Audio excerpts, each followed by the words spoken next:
काँग्रेस सोबत आहेच, राष्ट्रवादी सोबत आहे, पण माझ्या बरोबर असला तर तो साधू संत आहे, तुमच्या बरोबर गेला की चोर, तुमच्याकडे असला तर तो चोर आहे, पण तो माझ्याकडे आला की साधू संत झाला. ही कुठली तुमचं हिंदुत्व कुठलं आहे? हे हिंदुत्व मला मान्य नाही. हे भाजपचं जे हिंदुत्व आहे ते हिंदुत्व नाही, हे थोतांड आहे. आणि हा भले जरी रामटेक मतदारसंघ असला तरी नागपूर आहे. नागपूर म्हणजे संघाचं मुख्यालय. या इकडनं या नागपूर मधनाच मी संघाच्या मोहनजींना विचारू इच्छितो की मोहनजी, आम्ही तुम्हाला हवेत की नको भाग सोडा, पण ज्या पद्धतीने आज भाजपा त्यांचं हिंदुत्व म्हणून थैथयाट करताय ते हिंदुत्व तुम्हाला मान्य आहे का? सगळे जे आयात करतायत, भ्रष्टाचारी घेतायत, गुंड घेतायत, पुंड घेतायत, ही तुमची भाजपाची संकल्पना आहे?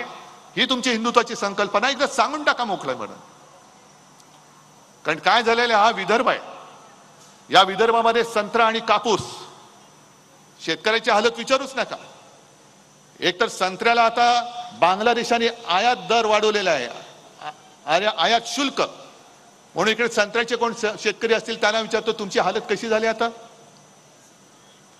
बेकार, बरोबर ना? कापूसवाले कोण आहेत का? तुमची हालत कशी आहे?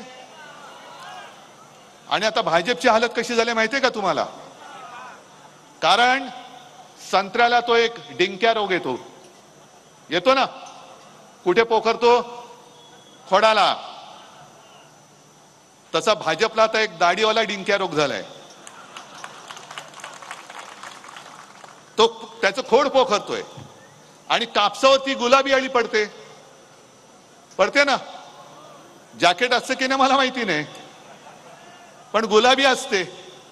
त्याच्यामुळे ह्या भाजपचं रोपटं जे संघाने पोसलं, जोपासलं, त्या भाजपच्या रोपट्याला आता वरनं गुलाबी अळी आणि खोडकिडा, दाढीवाला खोडकिडा लागलाय. मोहनजी, हा भाजप तुम्हाला मान्य आहे का? तुम्हाला असेल नसेल, मी जनतेला विचारतोय, तुम्हाला मान्य आहे काय?